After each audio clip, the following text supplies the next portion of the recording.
29%. C'est l'augmentation du nombre de personnes à avoir rejoint les paris sportifs au premier trimestre de cette année 2021. Pourtant, ce n'est un secret pour personne, la majorité n'arrive pas à gagner. Et les chiffres sont clairs. 95% des joueurs perdent de l'argent sur le long terme. Et ça, les bookmakers l'ont bien compris. C'est d'ailleurs pour ça que c'est précisément ce type de personne qui est ciblé dans leur marketing publicitaire. Pourquoi on suit toujours notre instinct? Le centre pour Icardi, la frappe, et but! Pourquoi? Parce qu'on est des joueurs. Unibet. Pariez sur l'appli numéro 1.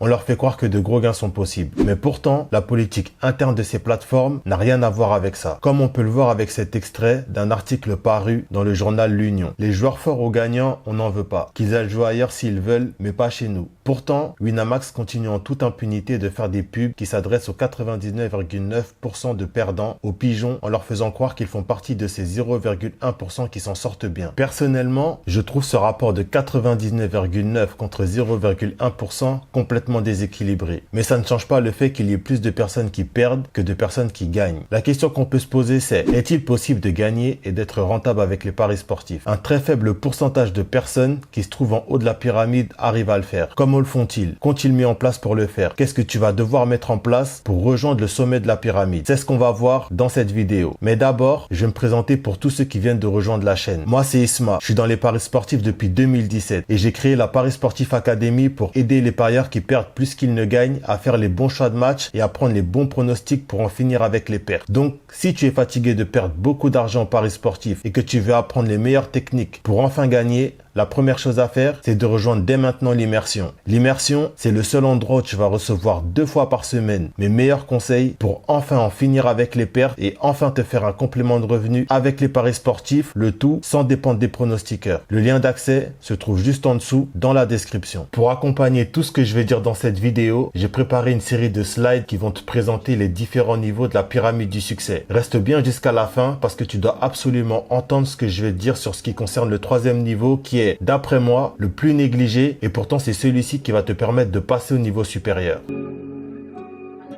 Pour que ce soit le plus clair possible pour toi, la première chose à faire, c'est de séparer les parieurs en 2 groupes. Le premier groupe contient les parieurs qui gagnent de l'argent, le deuxième groupe, les parieurs qui en perdent. Maintenant, une chose intéressante à faire, c'est de se demander: qu'est-ce qui différencie l'un de l'autre? C'est ce que j'ai fait et la réponse la plus logique, c'est que les gagnants ont développé des compétences qui leur permettent d'avoir un avantage sur le marché alors que les perdants sont totalement à la merci du marché. On va voir par la suite que la pyramide contient 4 niveaux. La chose pour laquelle tu peux avoir une certitude, c'est que tous les parieurs qui existent dans ce monde se trouvent obligatoirement à l'un de ces niveaux. Mais le problème, comme bien souvent, c'est le manque de conscience. Et c'est là que la pyramide a toute son utilité parce qu'elle permet à chaque parieur de pouvoir se situer, de pouvoir prendre conscience de sa situation actuelle et surtout, de pouvoir se poser les bonnes questions pour atteindre le meilleur niveau. Comme je te l'ai dit, la pyramide contient 4 niveaux et tu es forcément à l'un de ces niveaux. Dans les prochaines minutes, tu sauras exactement là où tu te situes. Mais d'abord, je vais te donner une vision d'ensemble. Donc comme tu le vois, le niveau le plus bas représente les parieurs perdants. C'est le niveau qui contient le plus de parieurs. Tout en haut, il y a les parieurs gagnants qui contient le moins de personnes. Et entre les deux, tu vois des paliers avec les parieurs en transition et les parieurs à l'équilibre. En fait, ces paliers ils correspondent à l'évolution de chaque personne. À partir du moment où tu prends conscience de là où tu es, tu commences à poser des actions, même si tu n'en as pas forcément conscience, qui vont te permettre d'atteindre un niveau. En gros, les paliers intermédiaires, c'est comme des marches que tu montes et qui ont pour but de t'amener au plus haut niveau. À quoi correspond chaque palier? Quelles sont les caractéristiques des parieurs dans chaque niveau? C'est ce qu'on va voir et je vais commencer par le niveau le plus bas, les parieurs perdants.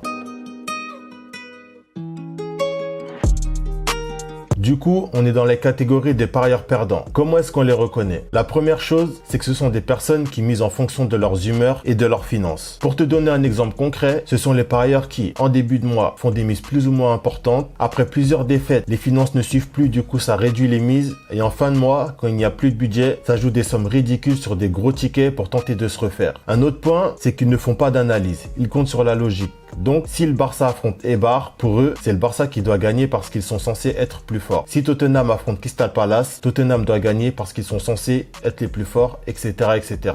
Ensuite, ils n'ont pas de plan de jeu. Je vais pas te détailler ce qu'est un plan de jeu dans cette vidéo, mais en gros, c'est une chose que j'ai découvert dans le livre de Tammy Kabaj, La psychologie des grands traders. D'ailleurs, c'est un livre que je te conseille de lire. Et à l'intérieur, il nous parle du plan de trading. Et ce qu'il dit, c'est que pour réussir, il faut planifier ce qu'on va faire et faire ce qu'on planifie. Et le plan de jeu, c'est ça. C'est des règles qui permettent de planifier ce qu'on va faire et de ne pas réfléchir à certains détails quand on est sur le marché, parce que nous, ce qu'on a à faire, c'est de faire ce qu'on a planifié. Mais je reviendrai sur ça dans une prochaine vidéo. Un autre point, c'est qu'ils aiment trop faire des paris imprévus. En fait, c'est des parieurs qui n'aiment pas la défaite. Donc, après avoir subi une défaite, la première chose qu'ils font, c'est d'aller sur le marché, de prendre le premier match venu, de se convaincre d'une chose qui n'existe pas dans le seul but de rattraper la perte. Ce sont des personnes qui se réjouissent à chaque petite victoire, qui suivent tous les groupes Facebook, toutes les vidéos de pronostics sur YouTube, toujours à la recherche d'un prono à jouer. Et le pire, c'est qu'ils ne se remettent jamais en question. Pour eux, le problème vient de l'extérieur, des équipes ou des bookmakers qui voudraient leur peau. Mais cette manière de penser, c'est ce qui les condamne à rester dans cette catégorie. Tout ce que je viens de t'énumérer, c'est ce qui fait qu'ils sont dans cette situation perdante, à se trouver des excuses et à chercher à se rassurer. La plus grosse excuse que tu vas entendre ces personnes dire pour se rassurer, c'est qu'ils font des paris avant tout pour le plaisir de jouer. Que de toute façon, c'est un jeu de hasard où l'on gagne en fonction de sa chance. Et tu sais quoi? Ils ont raison, parce que tout ce qu'on se dit finit par devenir réalité. Mais cette réalité comporte des risques. Le premier risque, c'est l'endettement.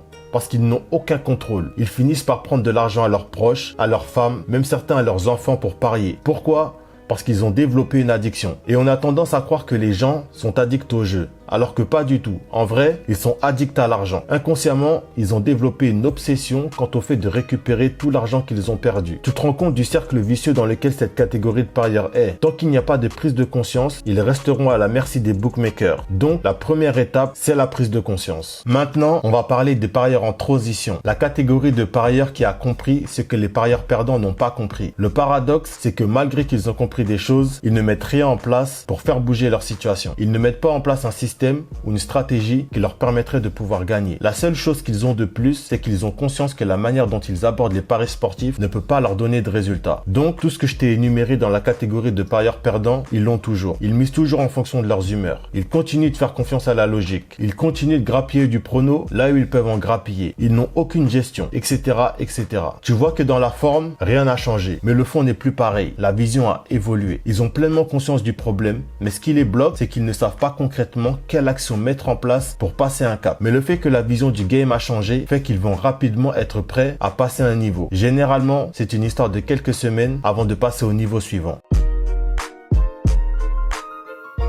Justement, on y arrive au niveau suivant. Les parieurs à l'équilibre. Qu'est-ce qui définit cette catégorie de parieurs? De 1, ils s'en sortent chaque mois avec de légers gains ou de légères pertes. De 2, ils ont mis en place un système de sélection de matchs. Fini de compter sur la logique, sur le favori ou sur la petite cote. De 3, ils analysent les matchs avec des critères bien définis. De 4, ils ont un pourcentage de mise à placer sur chaque pari. Jusque-là, tout va bien. Du moins presque, parce qu'il y a un mais. Et le mais, c'est le vieux démon qui ont tendance à refaire surface. C'est le fait qu'ils s'autorisent certaines folies, à miser sur certains matchs qui ne font pas partie de leur stratégie. C'est le fait qu'après plusieurs défaites, la panique s'installe, la gestion de mise n'est plus respectée. C'est le manque de rigueur et de discipline face à l'imprévu. Sans cette rigueur et sans cette discipline, il est impossible de franchir le cap. Et là encore, il faut en avoir conscience. Parce que terminer le mois avec un léger gain ou une très légère perte, c'est juste une illusion. Et en vrai, c'est même pas ça le plus important. Je vais revenir rapidement sur le livre de Tammy parce qu'il y a une notion sur laquelle il insiste, c'est que le trader doit rester fidèle à son plan. Et c'est là qu'est le secret. La rigueur, la discipline,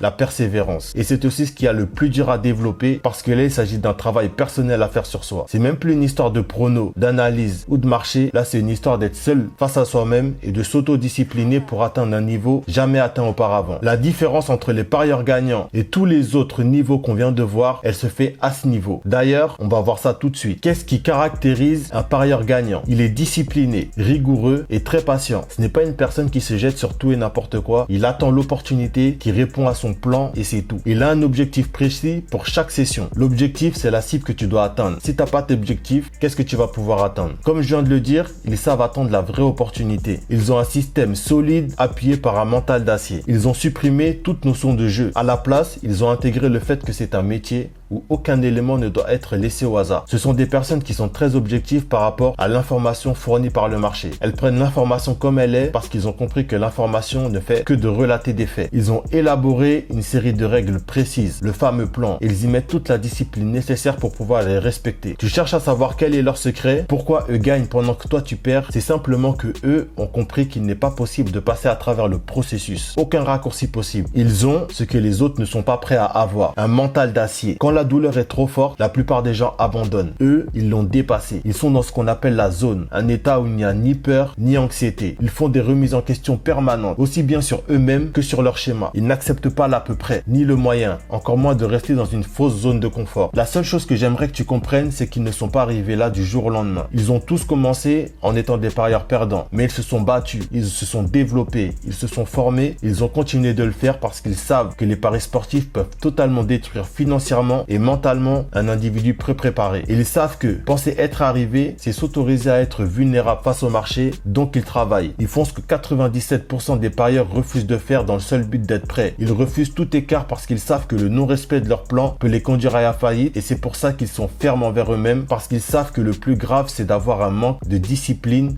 vis-à-vis de leur plan. Et c'est ça qu'on fait dans l'immersion. C'est ça que je t'apprends 2 fois par semaine. À savoir comment mettre en place un plan de jeu efficace. Quelle action poser pour être discipliné. Comment se retrouver dans la zone de façon consciente et à chaque fois que tu as besoin d'y être. Comment aborder chaque session avec confiance. Comment lire, comprendre, interpréter l'information fournie par le marché. Dans l'immersion, je t'apprends à gagner. Et la transition pour clôturer cette vidéo est toute trouvée. Pour atteindre un niveau que tu n'as jamais atteint, la première action à poser qu'il faut que tu fasses dès maintenant, c'est de rejoindre l'immersion en cliquant sur le lien qui se trouve juste en dessous de moi dans la description. Merci à toi d'avoir regardé cette vidéo jusqu'à la fin.